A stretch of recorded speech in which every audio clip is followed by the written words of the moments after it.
राम के नाम पर ठगी करने वालों पर चलेगा बुलडोजर। आपके साथ भी हुआ धोखा तो इस नंबर पर करें शिकायत। अमेज़न से मंगवाया है अयोध्या वाला प्रसाद, तो सुन लीजिए ये रिपोर्ट। राम भक्त व्यापारी को लगा 49,000 का चूना। देश ही नहीं विदेश में भी फैला है जाल। श्री राम की चरण पादुका, झंडे, गमछा और सिक्का लेने से पहले रहे सावधान। भगवान राम के नाम पर देश विदेश में बैठे नागरिकों से कैसे 11 करोड़ की ठगी हुई है, इसका पर्दाफाश जब यूपी पुलिस ने किया तो अधिकारी भी हैरान रह गए। सोचने वाली बात ये थी कि इसमें सिर्फ हिंदुस्तान के लोग नहीं बल्कि विदेशी लोग भी शामिल थे।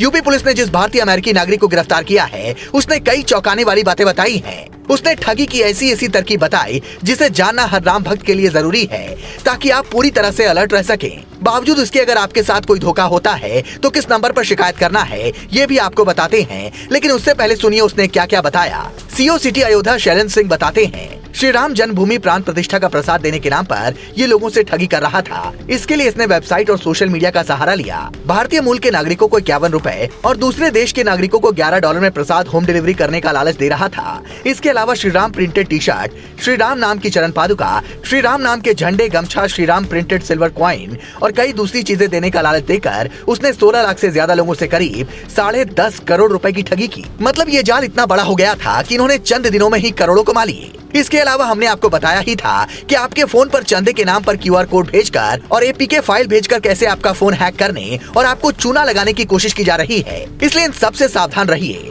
लेकिन सावधानी भी किस हद तक बरतेंगे जब Amazon जैसी वेबसाइट जिससे आप खूब सामान ऑर्डर करते हैं वो गलत दावा कर सामान बेचने लगे। राम मंदिर का प्रसाद बताकर वो ऑनलाइन मिठाई बेच रहा था। जब सेंट्रल कंज्यूमर प्रोटेक्शन अथॉरिटी ने इसे लेकर Amazon से जवाब मांगा तो उसे आखिर में वेबसाइट से इसे हटाना पड़ा। मतलब श्री राम के नाम पर हर कोई अपने अपने हिसाब से लोगों की जेब खाली करने में लगा है। इसलिए अब योगी सरकार की नजर भी ऐसे लोगों पर टेढ़ी हो गई है जिसने भी प्रभु राम के नाम पर अब तक ठगी की है उस पर अब बाबा का बुलडोजर चलने वाला है। क्योंकि सीएम योगी तक ये शिकायत जैसे ही पहुंची कि प्रभु श्री राम के दर्शन के नाम पर कुछ लोग देश विदेश में बैठे भक्तों को चूना लगा रहे हैं, उनका चेहरा गुस्से से लाल हो गया और तुरंत अधिकारियों को आदेश दिया कि ऐसे लोगों का इलाज कीजिए। अगर आपके साथ भी कोई ऐसी धोखाधड़ी करता है तो आप साइबर हेल्पलाइन नंबर 1930 पर इसकी तुरंत शिकायत कीजिए या नजदीकी साइबर थाने में मुकदमा दर्ज करवा सकते हैं। इस बात का ध्यान रखें कि कोई भी अनजान व्यक्ति अगर ये लालच दे कि हम VIP दर्शन करवा देंगे, आपके पास कम पैसे में प्रसाद भेज देंगे या फ्री में प्रसाद दे देंगे तो उस पर यकीन मत कीजिए, बल्कि ये मानकर चलिए कि प्रभु श्री राम की जब इच्छा होगी वो खुद आपको अपने पास बुला लेंगे। बुलंदशहर के एक व्यापारी ने ऐसे एक लिंक पर भरोसा जताने की गलती की।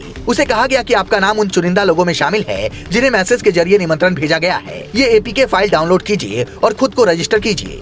लेकिन जैसे ही फाइल पर क्लिक किया खाते से 49,000 रुपए कट गए। इसलिए ऐसी गलती भूल कर भी मत कीजिएगा, क्योंकि कई साधु संत तो ये तक कहते हैं कि अगर आपके दिमाग में वृंदावन जाने का विचार आया तो समझिए कि ठाकुर जी ने आपको याद किया है। लेकिन अगर आपने वृंदावन में कदम रख दिया तो समझिए कि राधा रानी की कृपा प्राप्त हो गई। वैसे ही बिना सीता राम की इच्छा के कोई अयोध्या कैसे पहुंच सकता है। इसलिए सावधान रहिए, सतर्क रहिए। अगर आपके साथ कुछ ऐसा हुआ है तो कमेंट कर बताइए और ये जानकारी लाखों करोड़ों राम भक्तों तक पहुंचाइए।